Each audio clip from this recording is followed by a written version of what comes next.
Halo,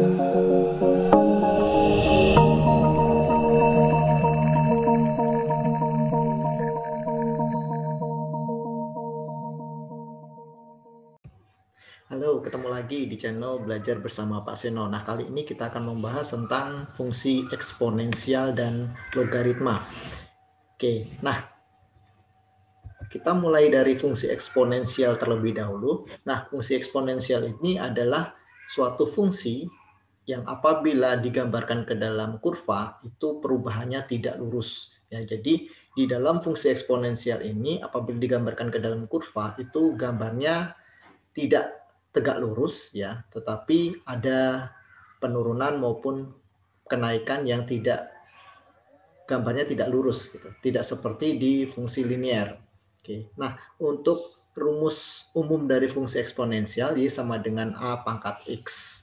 Nah, di dalam fungsi eksponensial ini bisa dikembangkan. Yang pertama adalah apabila ada perkalian fungsi eksponensial A pangkat N dikali dengan A pangkat M, maka perkalian tersebut akan kita jumlahkan sehingga menjadi A pangkat N ditambah dengan M. Oke, kemudian yang kedua, apabila ada perkalian fungsi eksponensial B pangkat M dikali dengan B pangkat N, maka hasilnya akan menjadi B pangkat M ditambah dengan N. Kemudian yang ketiga, apabila ada pembagian di sini, A pangkat N dibagi dengan A pangkat M, maka nilainya adalah A pangkat N dikurangi dengan M. Kemudian yang keempat, apabila ada pengalian A pangkat N dipangkatkan lagi M, ya, maka akan mendapatkan hasil menjadi A pangkat N dikali dengan M. Oke, kemudian kalau ada perkalian eksponensial, ya ada perkalian A kali B pangkat M, A dikali dengan B pangkat M, maka hasilnya adalah A pangkat M dikali dengan B pangkat M.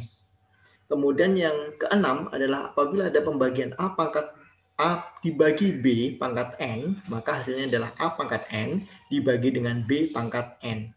Nah, untuk memperjelas pembahasan kita tadi, ya maka Bapak akan memberikan contoh.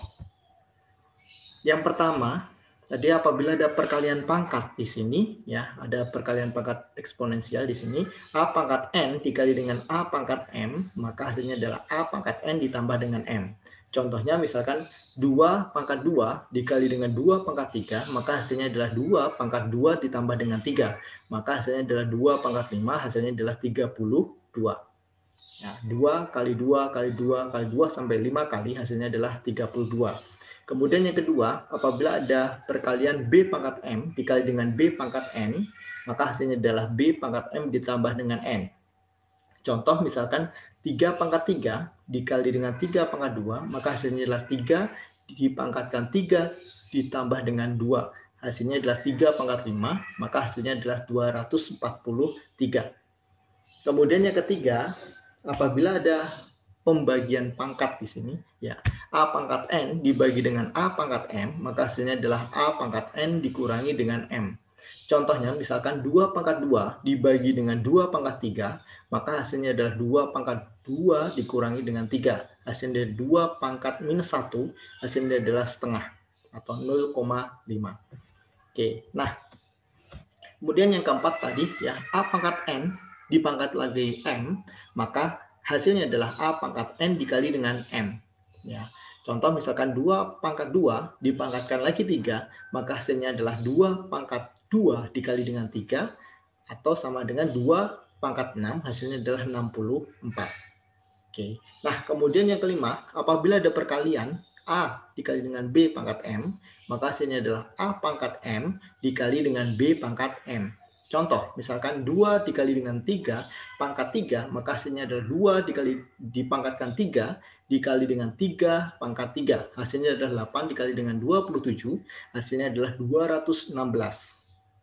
Oke, yang keenam, A dibagi dengan B pangkat N, A dibagi dengan B pangkat N, maka hasilnya adalah A pangkat N dibagi dengan B pangkat N.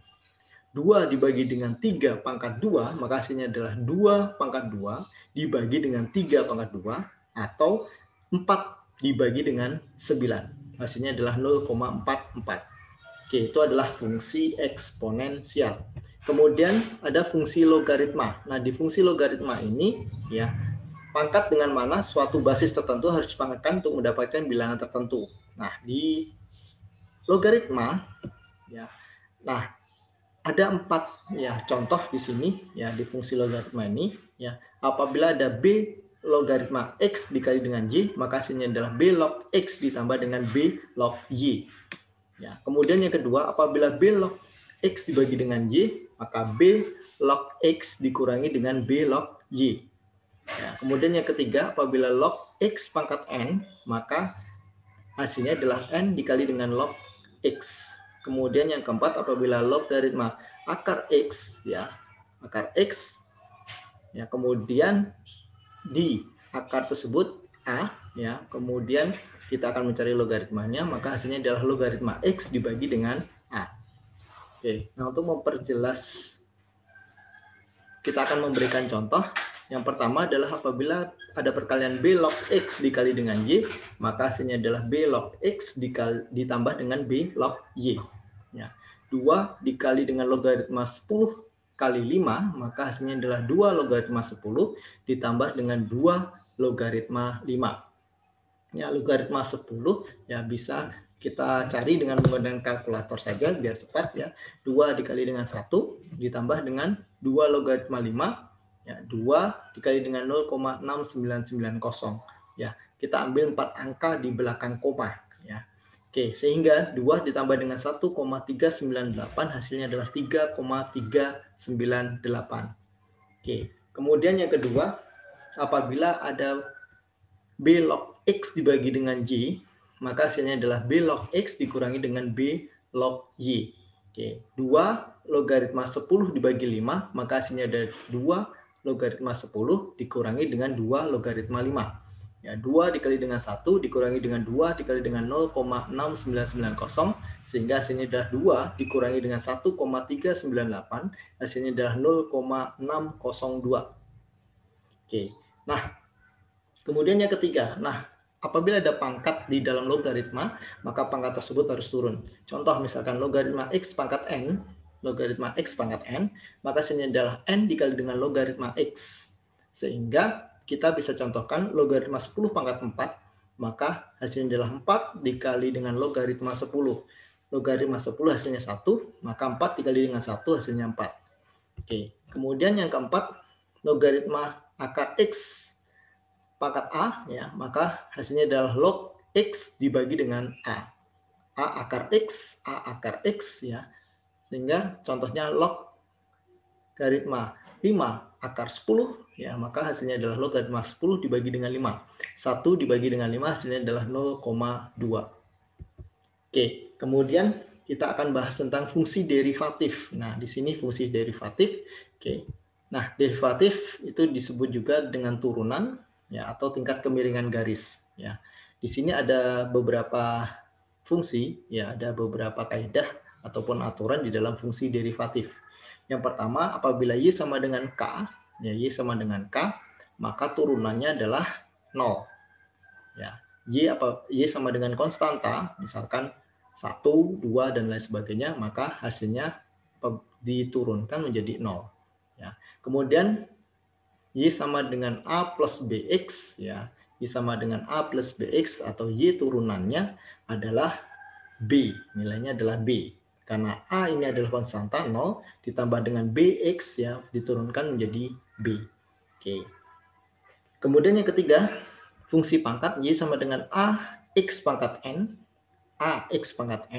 maka turunan dari y-nya adalah n dikali dengan a kali x pangkat n minus 1.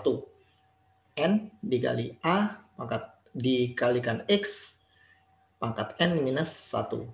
Oke, nah kemudian apabila ada fungsi y sama dengan u ditambah dengan v, maka turunan dari y adalah du per dx, ya, du per dx ditambah dengan dv per dx. Oke, kemudian yang kelima, apabila ada pengurangan, ya y sama dengan u dikurangi dengan v, ya, maka turunannya adalah du per dx dikurangi dengan dv per dx. Kemudian apabila ada perkalian, ya, Y sama dengan U dikali dengan V, U dikali dengan V, maka hasil dari turunan Y adalah U dikali dengan dV per dx ditambah dengan V dikali dengan du per dx. Oke, kemudian apabila ada pembagian sekarang, Y sama dengan U dibagi dengan V, maka turunan dari Y adalah V dikali dengan du per dx dikurangi U dikali dengan dV per dx dibagi dengan V kuadrat. Oke, kemudian yang ke-8, apabila ada diferensi fungsi berantai dy sama dy per dx ya sama dengan dy per du dikali dengan du per dx. Ya, oke. Nah, mungkin itu saja pembahasan kita hari ini. Terima kasih.